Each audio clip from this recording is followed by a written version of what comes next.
Cabang olahraga Wusu Kabupaten Oku menyumbang 7 emas pada Pekan Olahraga Provinsi ke-13 tahun 2021.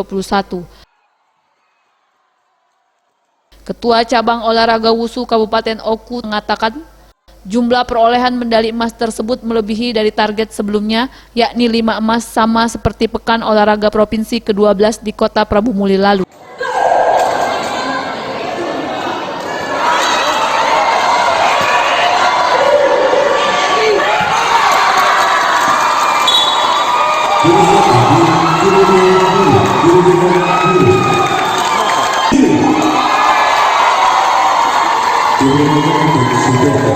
Alhamdulillahirrahmanirrahim.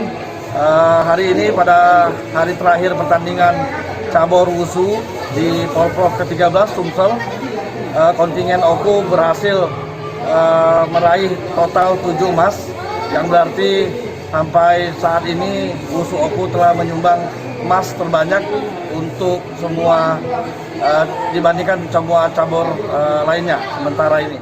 Bagus Mihargo, Sriwijaya TV.